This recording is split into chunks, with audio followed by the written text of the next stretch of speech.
Olá, pessoal, tudo bem? Como é que vocês estão? Prazer enorme estar aqui com vocês.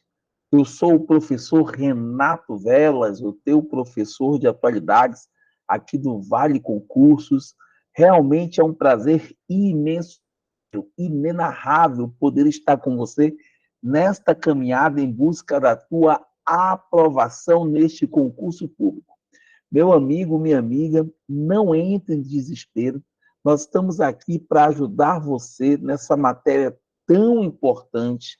É uma matéria que não é fácil, viu, gente? No sentido de que ela exige um conhecimento extremamente diversificado de assuntos muito diferentes, mas nós estamos aqui com a melhor das intenções, com a melhor didática e com o melhor conteúdo para que você seja aprovado e para que você possa realizar o teu grande sonho de ser um servidor público. E com certeza você vai realizar esse sonho. No dia em que você tomar posse, não esqueça lá que o Vale Concursos esteve com você durante essa caminhada. E nós estamos aqui fazendo parte da tua história, essa história que começou no momento que você decidiu nos acompanhar também. Beleza?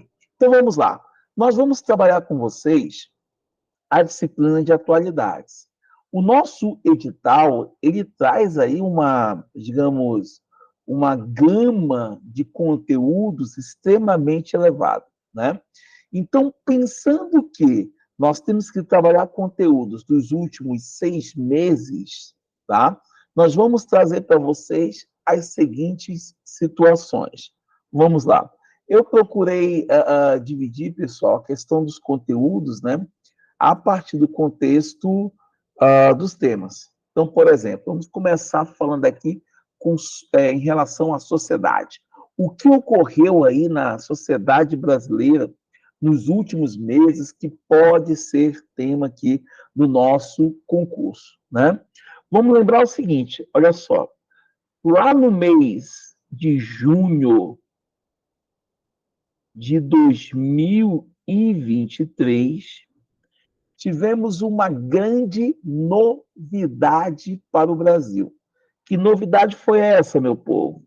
Os primeiros resultados publicados do censo demográfico referente ao ano de 2022.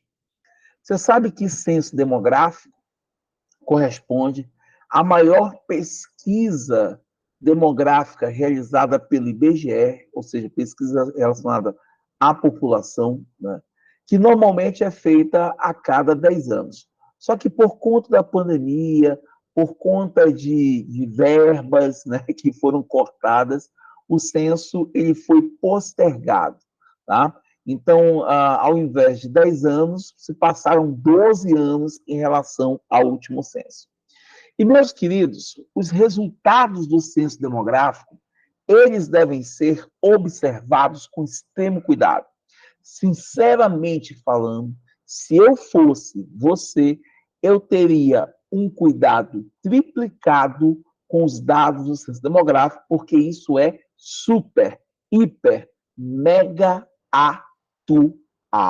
Então, eu vou colocar aqui para você, presta muita atenção, os principais dados já publicados do censo demográfico dentro desta busca por conteúdos extremamente, né, atuais. Bem, meu povo, o que acontece? Nós passamos a entender aqui que o Brasil é um país com 203 milhões 602 mil e 512 habitantes. Ou seja, o Brasil realmente é um país populoso. Não esquece disso. O Brasil é um país realmente populoso, tá? Nós estamos entre os 10 mais populosos do mundo e o Censo Demográfico 2022 demonstrou isso para nós. Agora, um outro dado muito importante que nós temos que trabalhar aqui com vocês é o seguinte: o Brasil, nos últimos anos, apresentou um baixo crescimento populacional, um baixo crescimento populacional anual. No total no total dos 12 anos, nós tivemos um crescimento aproximado de 6,5% da população, que é considerado um crescimento baixo. Então, o que acontece? Se no teu concurso vier uma questão afirmando que a população brasileira, segundo o atual censo demográfico, apresentou um crescimento populacional lento, marque como verdade.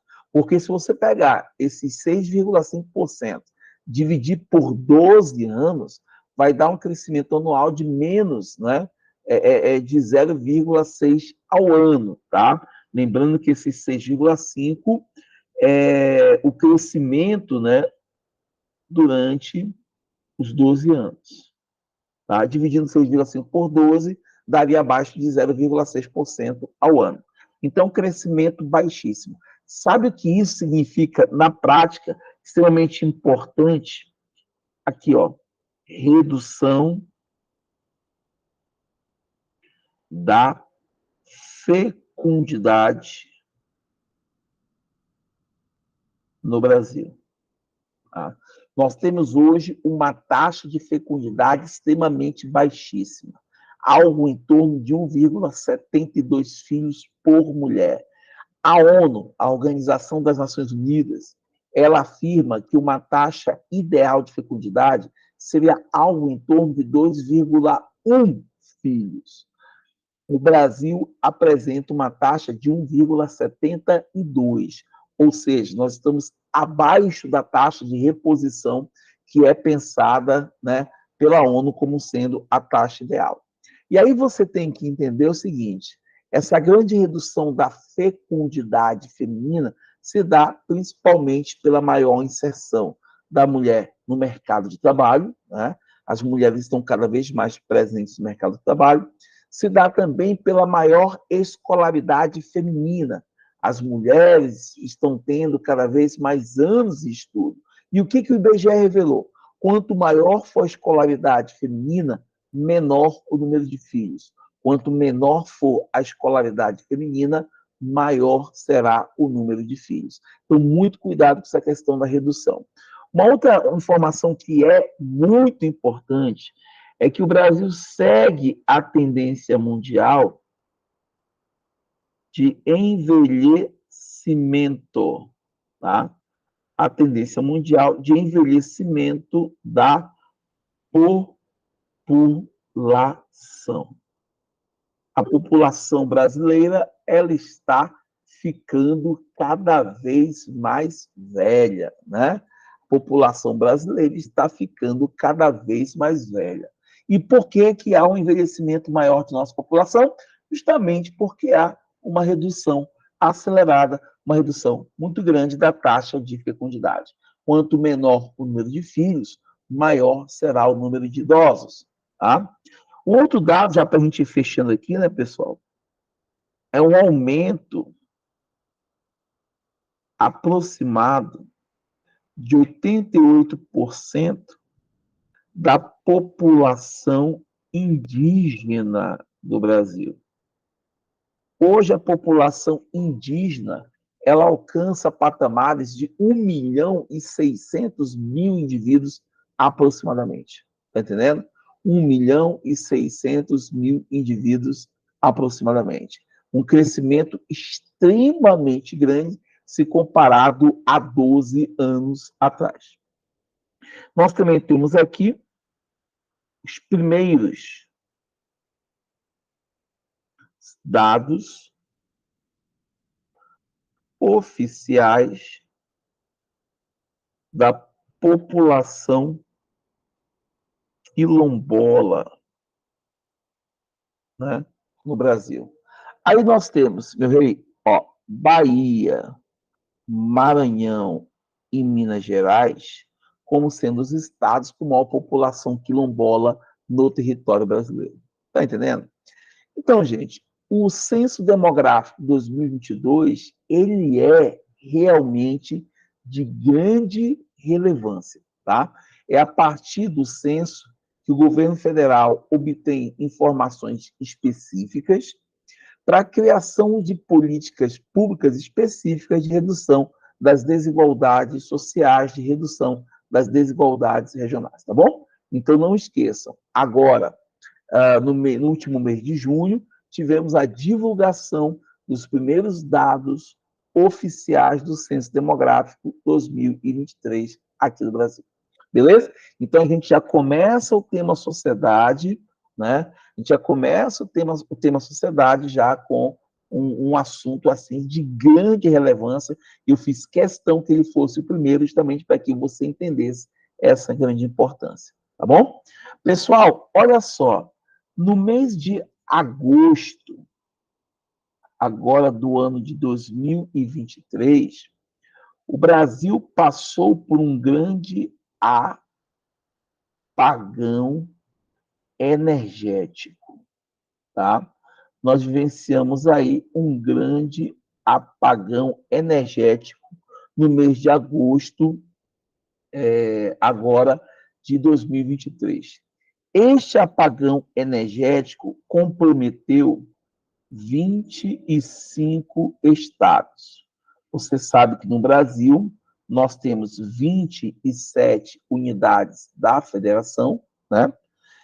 Dessas 27, 26 são estados e um é o Distrito Federal. O Distrito Federal, obviamente, não é estado, você está estudando para o concurso, você sabe disso, né? O único estado, 25 estados mais o DF, né? O único estado que não sofreu foi Roraima. Roraima foi o único estado, tá, que não sofreu o apagão. Por que que Roraima foi o único estado que não sofreu com apagão? Porque Roraima não está conectado no Sistema Nacional de Distribuição de Energia Elétrica. Então, como Roraima está isolado, né, Roraima não sofreu com apagão. Beleza? E aí tu vai me perguntar, mas por que ocorreu esse apagão energético? Pessoal, o que ocorreu aí foi o seguinte: o operador nacional do serviço foi realizar uma abertura de interligação, uma abertura de interligação entre as redes Norte e Sudeste. Quando ele realizou esta abertura de interligação, tá, entre as redes Norte e Sudeste, o sistema não comportou a carga e desarmou. O sistema caiu e nós ficamos no escuro. Essa manobra de abertura de interligação é uma manobra planejada, né, obviamente, ela é determinada a sua ocorrência, só que não se esperavam as consequências, né? No caso aí, a falta de energia para grandíssima parte do território nacional brasileiro. Então, em agosto, nós passamos por essa questão do apagão energético no Brasil. Em pleno século XXI, nós somos obrigados a suportar problemas, né, técnicos dessa magnitude, algo completamente, digamos, até incompreensível, né, no século XXI. Beleza? Bem, meu povo, o que aconteceu mais aqui? Ó, vamos lá. Nós vamos lembrar aqui, tá, gente, que no mês de agosto, referente à sociedade, ocorreu um homicídio. Um homicídio que chamou a atenção não só do Brasil, mas como do mundo. Um homicídio que teve uma repercussão internacional muito grande, tá? Ocorreu aqui o homicídio da mãe Bernadette. Chegou a ver isso aí na imprensa? O homicídio da mãe Bernadette. O que a mãe Bernadette era, né?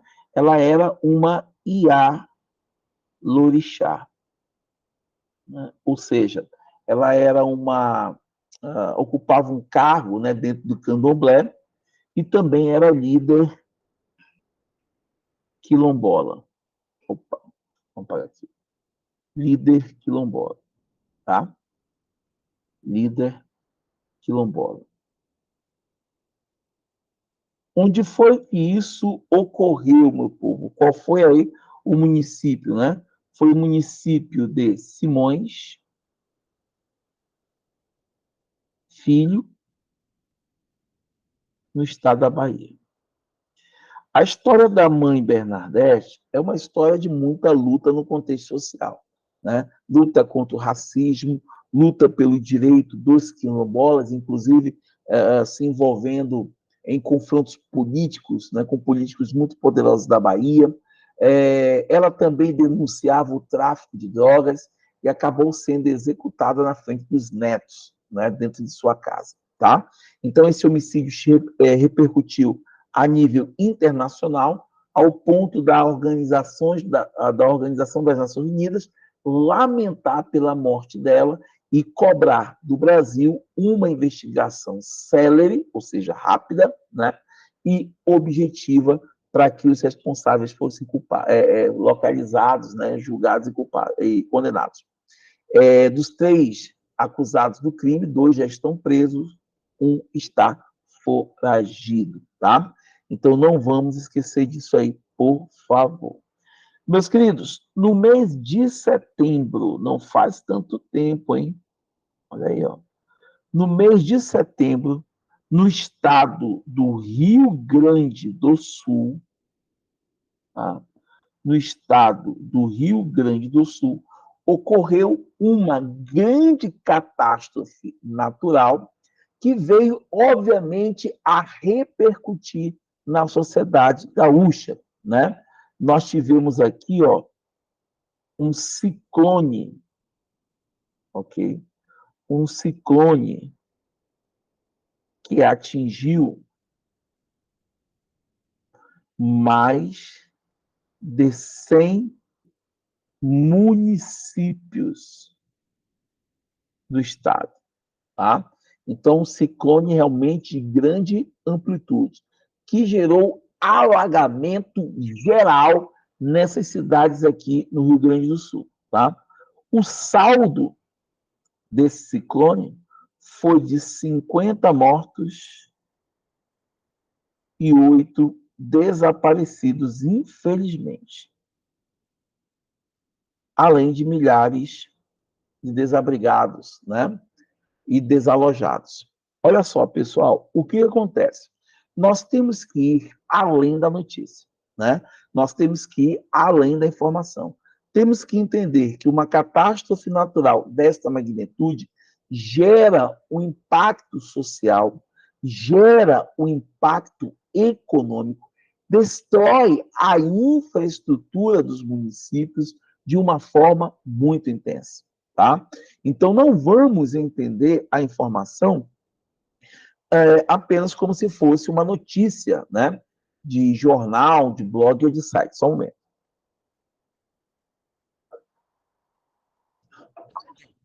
Perdão. Vamos entender a informação a partir das consequências, né? Que o fato acabou gerando em determinados lugares do Brasil. Beleza? Ó, uma outra notícia aqui que chamou muita atenção da gente ocorreu no mês de setembro, quando houve a queda de um avião, todo mundo viu isso no Brasil, né? Em Barcelos, no estado do Amazonas. Infelizmente, faleceram, né? Foram a óbito 14 pessoas. E por que chamou muita atenção? Por 2 motivos. Primeiro, nós tínhamos pessoas de vários estados do Brasil, eram pescadores, né? Homens que gostavam muito de pescar. Barcelos, para quem não sabe, é a chamada terra do tucunaré, um peixe que é muito cobiçado pelos pescadores por conta da luta, né, que ele gera.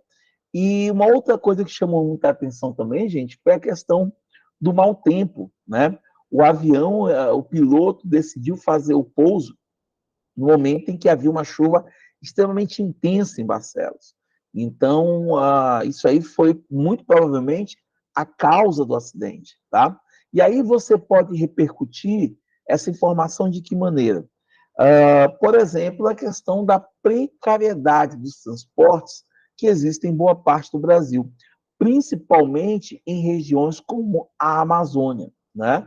A precariedade dos aeroportos, a ausência de uma fiscalização mais efetiva por parte do poder público, tá? Então, nós temos aí que lembrar sempre de gerar um link da notícia com elementos, né, posteriores, tá, gente?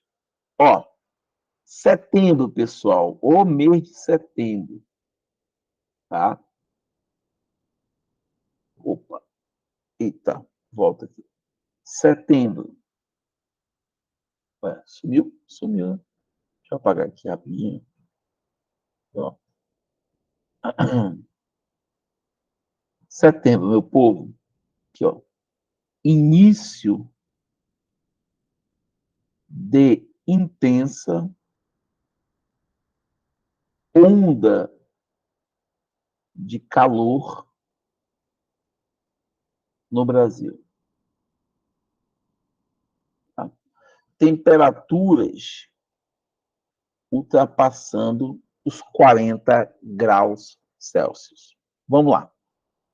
Primeira coisa que temos que relatar é justamente essa ideia, né, de temperaturas absurdas. Temos aí uma das consequências do aquecimento global atrelados a fenômenos oceânicos atmosféricos, como o El Niño Pacífico, e também a formação de centros, né, no caso de alta pressão atmosférica sobre algumas regiões do Brasil, que impediam a chegada de ventos com umidade. Nesse contexto de altas temperaturas, obviamente nós temos que observar quem são aqueles mais afetados por essa anomalia climática. Estamos falando de idosos e, obviamente, de crianças, né? Então, não é uma questão de onda de calor por onda de calor. É uma questão que envolve justamente todo um contexto social onde há uma interferência humana no meio ambiente e isso nos traz consequências. Ou seja, a natureza ela se volta, né, contra a sociedade humana. Este fenômeno de intensa onda de calor também pode ser chamado, deixa eu ajeitar aqui, de canícula, tá, gente? Também pode ser chamado de canícula, tá certo? Então, afetou o Brasil aí a partir de setembro, agora, de 2023. Esse aqui tu lembra, pelo amor de Deus. Outubro. Nós temos aqui, ó, o assassinato. Eita, professor, mas você está muito terrorista. Calma, porque é importante, né, lembrar desse fato, tá? O assassinato de 3 médicos, lembra dessa? De 3 médicos, tá? Na Barra, um quiosque, né? Na Barra da Tijuca, no Rio de Janeiro. E aí, pessoal, por que que nós temos que lembrar disso? Pessoal, olha só a situação. Lembra que um dos médicos foi confundido com o filho de um miliciano, né? Por isso eles foram mortos. A partir do momento que esses médicos são assassinados, a polícia ela vai intensificar as investigações e ela acaba, obviamente, descobrindo as causas.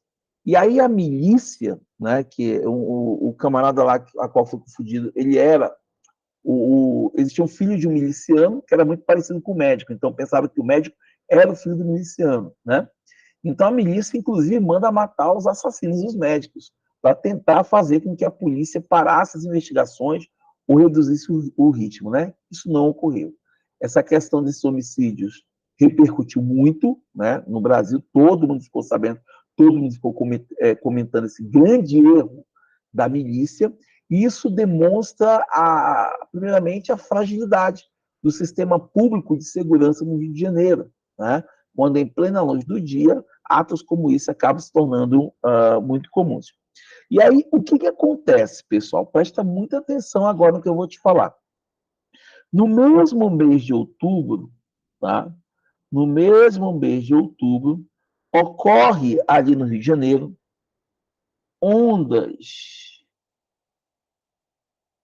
de violentos ataques na zona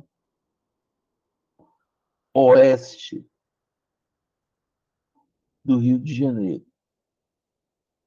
Esses ataques, eles foram ordenados por milícias. Aqui, gente, 35 ônibus, né, foram queimados,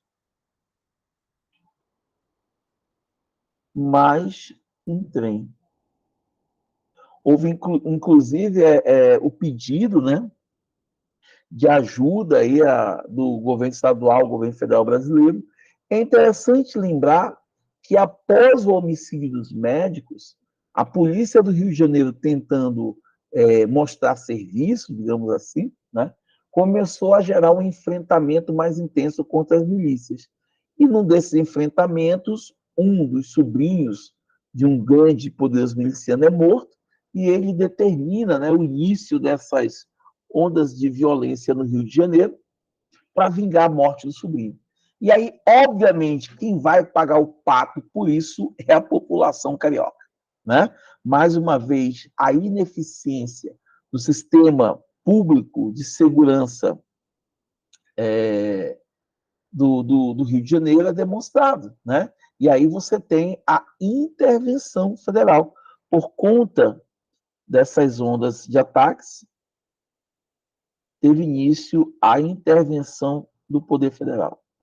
Essa intervenção do Poder Federal diz respeito ao uso das Forças Armadas, mas não como foram utilizadas anos atrás, invadindo morros, né, etc., tá? Mas sim sendo utilizadas na vigilância de aeroportos e portos no Rio de Janeiro. Ou seja, basicamente quem vai ficar seguro, né, é o turista. Segundo o governo federal, e essa questão de vigilância mais efetiva em portos e aeroportos se dá numa tentativa de estrangular a entrada de armamentos para as milícias ali no Rio de Janeiro, tá, gente? Então, algo que começou lá com os médicos, né, no início ali de outubro, repercutiu numa grande onda de violência, tá, no Rio de Janeiro, tá bom? No mês de outubro, vamos lembrar também da fumaça em Manaus. A capital do Amazonas, por dias recoberta por fumaça, essa fumaça oriunda das queimadas na região metropolitana de Manaus, tá? E também no interior do estado do Amazonas e no estado do Pará, né? Então, essa fumaça toda era transportada aí até Manaus, tornando aí a microatmosfera de Manaus insuportável, com índices de poluentes extremamente elevados, tá? E para a gente fechar aqui, pessoal, bem recente, novembro, apagão energético